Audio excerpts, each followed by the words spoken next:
Hello guys, how is everyone doing? I hope you are all doing good and welcome back to my YouTube channel. Once again, if you are new to this channel, please welcome, and of course to our new subscribers, returning subscribers, hello, shout out to all of you. Thank you so much for your love and support and I really appreciate it. So for today's video ay ituturo ko naman sa inyo kung paano tayo maglagay ng phone frame sa ating photo at sa ating mga videos. Huh? What? Yes, narinig nyo yan guys. So kung interesado kayo dito at gusto nyo malaman kung paano, tara samahan nyo ulit ako at ituturo ko sa inyo step by step. Pero bago tayo magsimula, kung hindi pa kayo nakapag-subscribe dito sa channel na to, ayan, please feel free to click that subscribe button down below. At huwag din kalimutan pindutin ang bell button para naman ma-notify kayo every time na mag-upload ako ng bagong videos. Ayan, so maraming salamat. So let's get started. So let's go!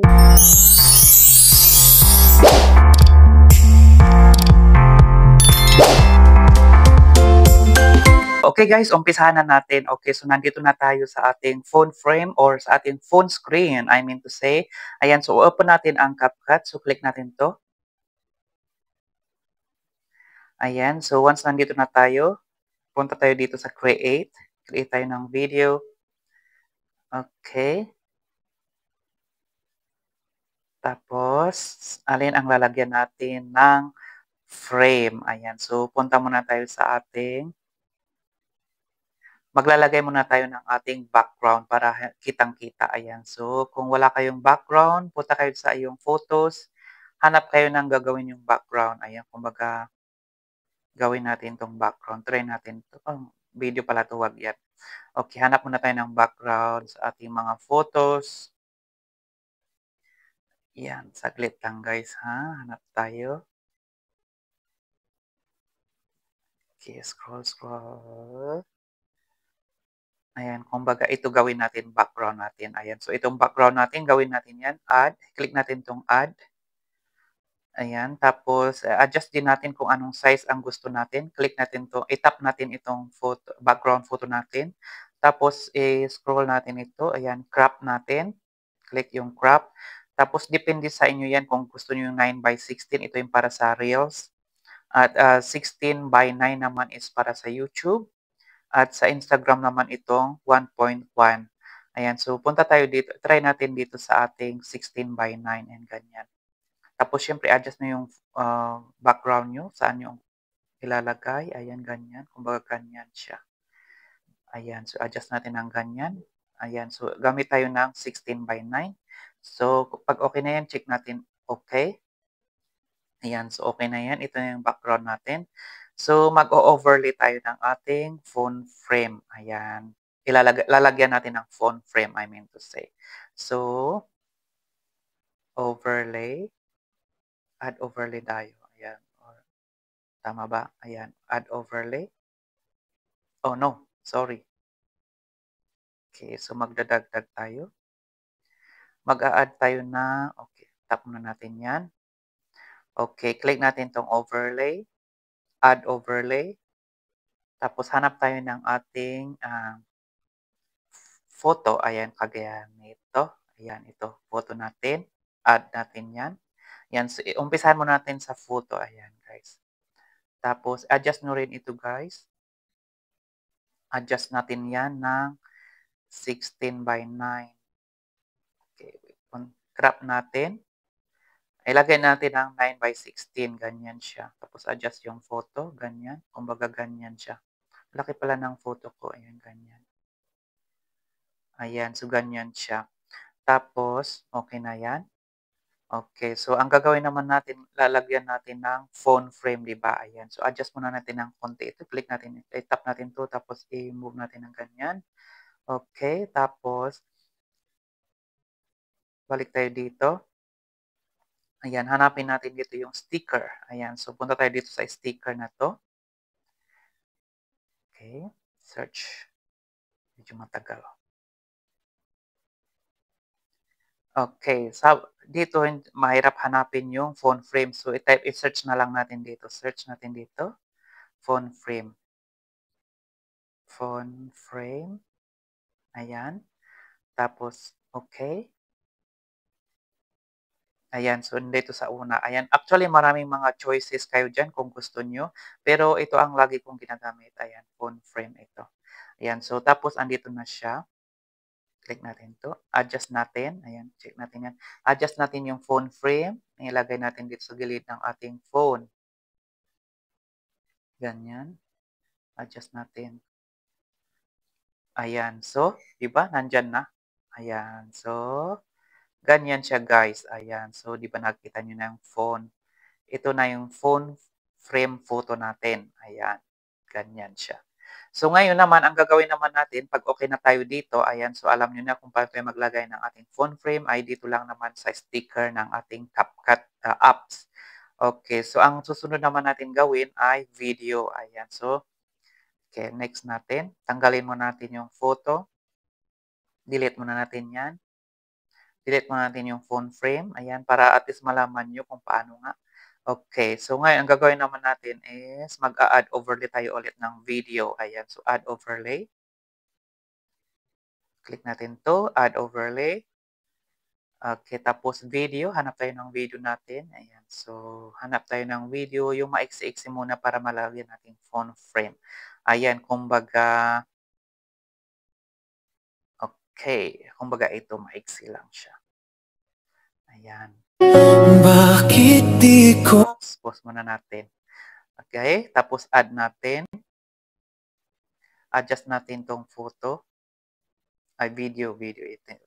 Ayan, adjust natin. Kagaya ng ginawa natin kanina na, photo frame, ayan. So, ito naman ay video frame, ayan, ganyan siya. Dahil mahaba ito, ayan, adjust din natin yung background. So, click muna natin yung background. Itapat natin dito sa video natin, ayan. Ganyan lang siya. Yan, tapat lang natin kasi 59 seconds 'to. Or gawin lang natin na sige para malaman niyo guys, ganyan siya para makita niyo. Adjust lang natin hanggang dito 59 seconds. Ayan, so itapat lang natin dito sa end ng video natin. Ganyan. Okay, so ganyan siya. So, next naman natin gagawin ay balik tayo dito, tapos hanapin natin yung sticker. Dito sa baba, sticker, ayan. Click natin 'tong sticker. Tapos hanapin natin ulit yung phone frame, ayan. So, since na-search na natin kanina, nandito sa baba, recent search, phone frame. Ayan, so ito piliin natin yung una. Ayan. Bakit? Okay. Close muna natin 'yan. Tapos adjust natin yung phone frame. Adjust natin yung frame or line. Ito, adjust natin. Ayan, ganyan siya. Tapos yung video, pwede rin i-adjust yung video. Ayan. So, itong phone frame naman, itapat natin hanggang doon sa dulo din. Ganon din. Oops, sumobra tayo. Ayan. So, hanggang dito. Ayan, di ba? So, may frame na tayo. Ayan. So, ganyan siya. Ayan. So, play natin. Bakit di ko malimot ang isang tulad mo? Ayan. So, ganyan ang ating video. Ayan. So, pwede natin i-upload sa ating YouTube. Ayan. At syempre, pwede rin natin i-upload sa ating social media account. Ayan, sa mga fan natin. Sa ating Reels, pwede rin. Ayan. So, ganyan ang paglagay niyan. Ayan. Ganon din sa thumbnail. Kung gusto niyo maglagay ng thumbnail, di ba ito rin ay maganda rin sa thumbnail natin. So, try din naman natin. Ayan. Kumbaga, tanggalin muna natin yung video ulit. Ayan. Maglagay tayo. Ayan. Delete muna natin yan. Tapos, add overlay natin ang photo. Kumbaga, ang thumbnail natin ito. Okay. Ito pili tayo. Ayan. Thumbnail. Kumbaga, thumbnail natin yan. Ayan. Add natin. Okay, nang dahil ganyan siya malaki, yan, adjust din natin itong frame natin. I-pinch nyo lang ito, ganyan, i-twist nyo lang, ganyan. Tapos, i-adjust nyo rin gaano kalaki. Ayan, ganyan. So, magiging slant lang siya. Adjust natin. Ganyan, ganyan. Yan, dalawang kamay lang yan. Yan. Press nyo lang, tapos adjust nyo lang. Ayan. Oops. Okay. 81. Okay. 90, okay. Tapos adjust natin yung photo. Balik natin tayong photo. Adjust natin yung photo din. Liitan natin para magkasya. Ayan, so ganyan siya, o 'di ba? Okay, tapos iusog din natin itong huwag na, ganyan na lang siya. So magiging ganyan ang ating thumbnail, kumbaga ganyan ang thumbnail. Ayan, 'di ba? May phone siya, ganyan. O 'di ba? Ganyan siya.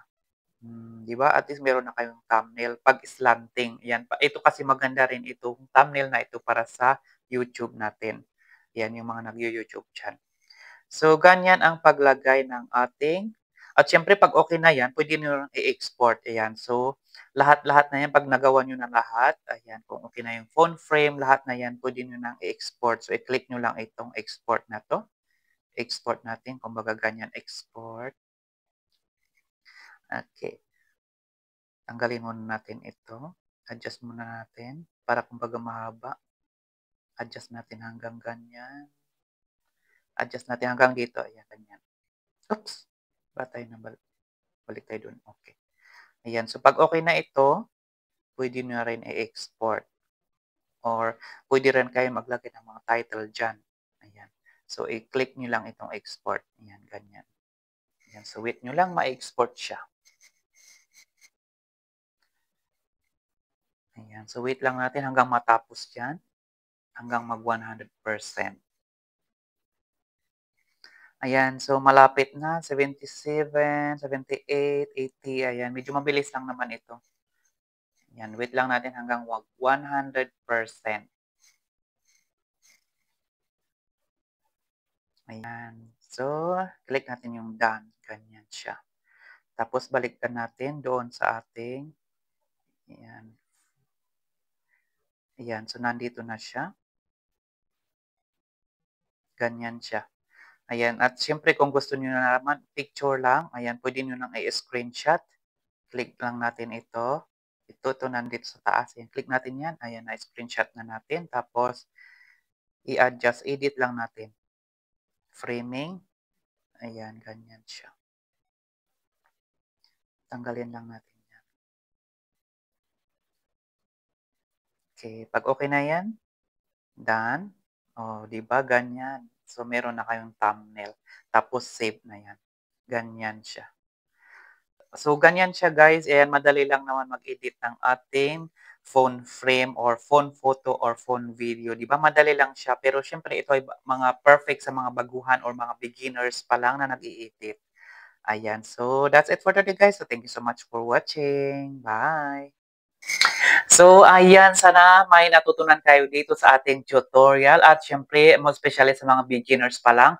Ayan, itong tutorial na ito ay perfect sa inyo at sana may natutunan kayo dito sa ating tutorial kung paano tayo maglagay ng phone frame sa ating photos at videos. Ayan, so sana may natutunan kayo dito at syempre kung sa tingin nyo ito ay nakatulong sa inyo, please don't forget to share, like, comment, and subscribe and we'll see you again on my next video. Stay safe, God bless to all, and bye for now.